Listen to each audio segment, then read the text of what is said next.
Hi all, வணக்கம். இன்றைக்கி நம்ம பார்க்க போகிறது டிஎன்பிஎஸ்சி ஜென்ரல் இங்கிலீஷ் சப்ஜெக்டில் முக்கியமாக ட்ரமாட்டிஸ்ட் பற்றி பார்க்க போகிறோம். யாருன்னு பார்த்தீங்கன்னா William Shakespeare and Thomas Hardy பற்றி பார்க்க போகிறோம். And this is dreamers paradise. Kindly like, share and subscribe our channel. எங்களை ஃபஸ்ட்டு வில்லியம் ஷேக்ஸ்பியர் பற்றி பார்ப்போம். ஆல்ரெடி அவரை பற்றி நிறைய பேருக்கு தெரியும். ஸோ நான் எடுத்திருக்க கண்டென்ட் எல்லாமே நீங்கள் சமச்சீர் கல்வி புக்ஸ் இருக்குது பார்த்தீங்களா, அதில் எடுத்தது தான். வில்லியம் ஷேக்ஸ்பியர் பற்றி பார்க்கணுன்னா அவர் பிறந்தது எல்லாமே 15th 16th செஞ்சுரி. இந்த செஞ்சுரிக்கு நடுவில் தான் எல்லாமே அவர் நாவல்தாக இருக்கட்டும், போயமாக இருக்கட்டும், எல்லாமே பண்ணது. 1564 பிறந்தார். இடம் பார்த்தீங்கன்னா ஸ்ட்ராட்ஃபோர்ட் ஆன் ஆவன். ஸ்ட்ராட்ஃபோர்டு ரொம்ப முக்கியம். இந்த கொஸ்டின் கேட்பாங்க, வில்லியம் ஷேக்ஸ்பியர் எங்கே பிறந்தார் அப்படின்னு கேட்டாங்கன்னா you have to write as Stratford. And he was educated at the Stratford grammar school. So அவர் படித்த ஸ்கூல் பேர் கேட்பாங்க, ஸ்ட்ராட்ஃபோர்ட் கிராமர் ஸ்கூல் அப்படின்னு சொல்லணும். ஆனால் அவர் பற்றியான தேவையான டாக்குமெண்டேஷன் நமக்கு கிடைக்கலன்னு சொல்கிறாங்க. அவங்க மிஸ்ஸஸ் பேர் வந்து ஆனி ஹாத்தாவே. ஓகேங்களா. He married Anne Hathaway in 1582. So எந்த இயரில் மேரேஜ் ஆச்சு அப்படின்னு கேட்பாங்க, 1582 அப்படின்னு சொல்லணும். ஸோ லண்டனுக்கு அவர் எப்போ மூவ் பண்ணார் அப்படின்னா 1586 போனார்.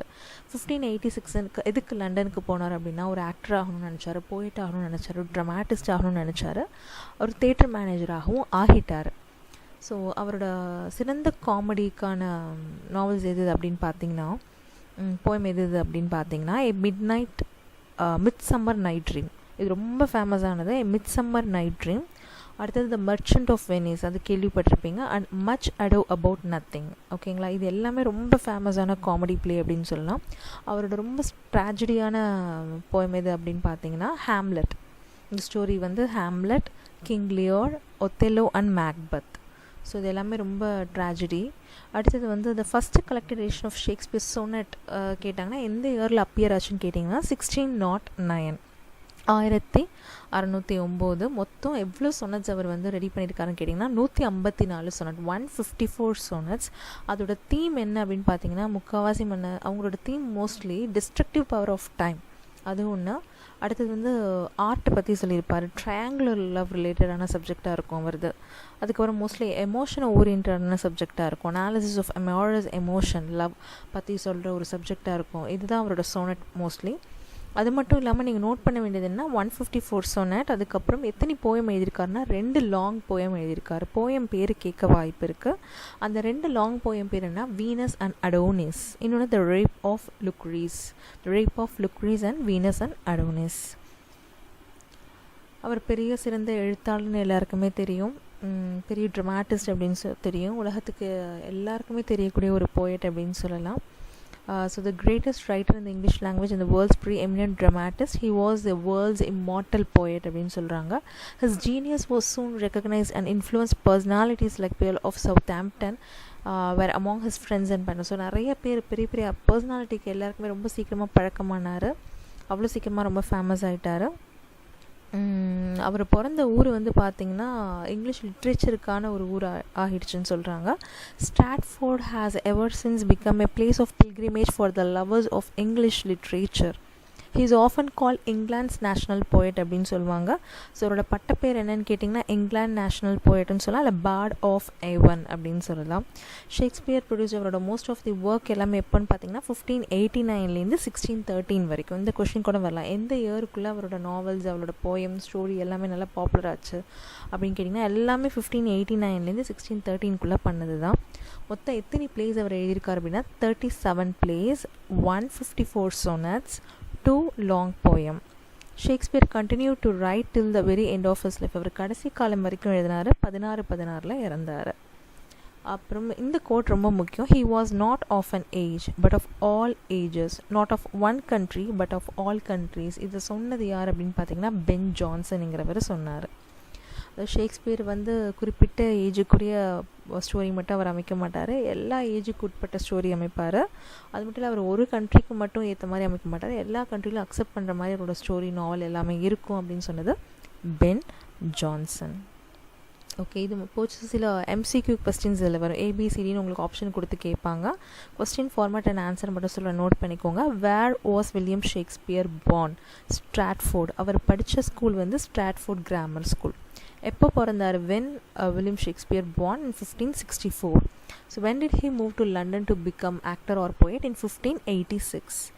அவரோட வெல் நோன் காமெடி எதுனா A Midsummer Night Dream. ரொம்ப ஹிஸ்டாரிக்கல் ட்ராஜடி எதுனா மேக்பெத். மொத்தம் எத்தனை பிளேஸ் எழுதியிருக்காருன்னா 37. sonnets 154. Actually how many plays did Shakespeare write in year ஆவரேஜில்? ஒரு வருஷத்துக்கு எவ்வளோ பிளேஸ் எழுதுவார் அப்படின்னு கேட்டிங்கன்னா 2 ஆவரேஜாக. ஷேக்ஸ்பியரோட சொனட்டோட பேர் வந்து ரொம்ப பாப்புலரான சொனட்டோட பேர் வந்து வீனஸ் அண்ட் அடோனிஸ். இன்னும் அவரோட ஹிஸ்டாரிக்கல் பிளே வந்து ரொம்ப பாப்புலரானது வந்து ரிச்சர்ட் II. எப்போ அவர் வந்து ஆனி ஹாத்தாவே மேரேஜ் பண்ணிக்கிட்டார் அப்படின்னா 1582. Shakespeare was not of an age but of all ages. யார் இது சொன்னது? Ben Jonson. Shakespeare satisfied the people who craved for novelty in his plays by dramatizing Roman history in the plays. Roman ஹிஸ்ட்ரிலாம் கொண்டு வந்தார். முக்கியமாக எந்த நாடகத்தில் அப்படின்னு கேட்டிங்கன்னா ஜூலியஸ் சீசர், அப்புறம் Antony and Cleopatra.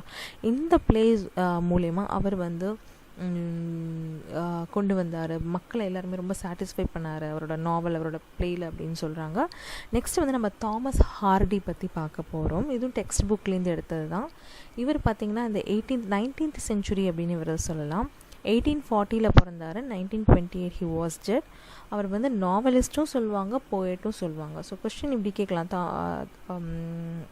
Like author name கொடுத்து, நாவலிஸ்ட் நேம் கொடுத்து, இவர் நாவலிஸ்ட் மட்டும் இல்லை போயட் அப்படின்னு சொல்லி ஒரு 4 பேர் கேட்கலாம். Like William Wordsworth, Leo Tolstoy, மாதிரி 4 பேர் கொடுப்பாங்க. You have to choose Thomas Hardy. In his novel, he depicted people striving against overwhelming odds within a society and uncaring. So சொசைட்டிக்கு ரிலேட்டடான புக் அவர் நிறையா எழுதியிருக்காரு, நாவல் நிறையா எழுதியிருக்காருன்னு சொல்லலாம். சொசைட்டி இம்ப்ரூவ் பண்ணுங்கிற தாட்டோட எழுதியிருக்காரு அப்படின்னு சொல்லலாம். ஸோ அவர் வந்து பார்த்திங்கன்னா ஒரு பிரிட்ஜ் மாதிரி ஆக்ட் பண்ணார். எதுக்குன்னா விக்டோரியன் ஏஜுக்கும் மாடர்ன் ஏஜுக்கும் he acted as a bridge அப்படின்னு சொல்கிறாங்க. ஸோ இவர் இருந்தது பார்த்திங்கன்னா ஒரு 19th century அப்படின்னு சொல்லலாம். ஹார்டிஸ் யூஸ் ஆஃப், அவர் முக்கியமாக நான் போயட்டிக் லாங்குவேஜ் யூஸ் பண்ணார். ஸோ இந்த கொஷின் கேட்பாங்க, எந்த போயட் வந்து நான் போயட்டிக் லாங்குவேஜ் யூஸ் பண்ணாங்க? நான் போயட்டிக்னால் கவிதை நயமாலாம் இருக்காது அவரோட லாங்குவேஜ் எல்லாம் எடுத்துக்கிட்டிங்கன்னா. ஸோ நான் போயட்டிக்காக இருக்கும். அதுக்கு யாருன்னா தாமஸ் ஹார்டி அப்படின்னு சொல்லலாம். ஆட் ரைம்ஸ் வந்து லைக் ஒரு குறிப்பிட்ட flow AA BB AB AB அப்படின்லாம் இருக்காது, ஏனோ தானோன்னு இருக்கும். Coupled with his fatalistic outlook where both is source and inspiration. So இது வந்து 20th century ரைட்டர்ஸ்க்கு ஒரு புது விதமான ஒரு இன்ஸ்பிரேஷனாக இருந்தது அப்படின்னு சொல்லலாம். அவரை பற்றி மற்ற டீட்டெயில்ஸ் பார்ப்போம். அவரோட நாவல்லாம் அதை நீங்கள் ஞாபகம் வச்சுக்கணும். Madding Crowd 1874, the Mayor of Casterbridge 1886, Tess of the d'Urbervilles 1891 and the Jude the Obscure, ரொம்ப முக்கியம், Jude the Obscure 1895. And Woodlanders give a moving account of people who get caught in the whirlwind of circumstances and suffer helplessly. So இந்த novels தான் நீங்கள் ஞாபகம் வச்சுக்க வேணும். உட்லேண்டர் அப்படிங்கிறது வந்து அங்கே இருக்கிற மக்கள் சார்ந்து சம்மந்தப்பட்டவங்க எப்படி சஃபர் பண்ணாங்க அதை பற்றி சொல்கிறதா இருந்தது. அடுத்து தாமஸ் ஹார்டி பற்றி பார்க்க வேண்டியது, அவர் ஒரு English novelist and poet. So பிரிட்ஜாட்டம் இருந்தார். எதுக்கு? விக்டோரியன் ஏஜுக்கும் மாடர்ன் ஏஜுக்கும். A Victorian realist in the tradition of George Eliot. He was also influence both in his novels and poetry by romanticism. அவரோட இதில் இருந்தது. எஸ்பெஷலி பை வில்லியம் வேர்ட்ஸ்வர்த் மூலிமா அவர் வந்து இன்ஃப்ளூயன்ஸ் ஆகியிருந்தார். அதே மாதிரி இன்னொரு இன்ஃப்ளூயன்ஸ் யாருன்னு பார்த்தீங்கன்னா Charles Dickens is also another important influence on Thomas Hardy. Like Dickens, he was also highly critical of much in Victorian society. ரொம்ப critical, he was highly critical in that, though Hardy focused more on declining rural society. முக்கியமாக அவர் மெயினாக focus பண்ண area எதுனா declining of rural society பற்றி தான் அவர் மெயினாக focus பண்ணது. So அவருக்கான சில கொஸ்டின்ஸ் பார்த்தீங்கன்னா, Thomas Hardy is a poet as well as novelist. ஓகேங்களா. அடுத்தது, who wrote the non poetic language which mark the beginning of modern poetry? Thomas Hardy. Non poetic லாங்குவேஜ்னால நீங்கள் ஆட்டோமேட்டிக்காக தாமஸ் ஹார்டி தான் எழுதணும். தாமஸ் ஹார்டி போயம்ஸ் இல்லைங்க, எதை link பண்ணிச்சு? விக்டோரியன் ஏஜையும் மாடர்ன் ஏஜும் லிங்க் பண்ணிச்சு. The novel that caught a moving account of people who get caught in the whirlwind of the circumstances, அது வந்து ஜூட் த அப்ஸ்க்யூர் அப்படின்னு சொல்லிட்டு அந்த நாவல் நேம். அதாவது அங்கே இருக்கிற மக்களோட கஷ்டம் அதை பற்றிலாம் சொல்கிறது. ஜூட் தி அப்ஸ்க்யூர் தான் அந்த நாவல் பேர். ஓகேங்களா. அண்ட் தேங்க்ஸ் ஃபார் வாட்சிங் this video. Kindly like, share and subscribe. உங்களை வேறு ஒரு ஜென்ரல் இங்கிலீஷ் டாப்பிக்கோடு வந்து உங்களை நான் பார்க்குறேன். Thank you all.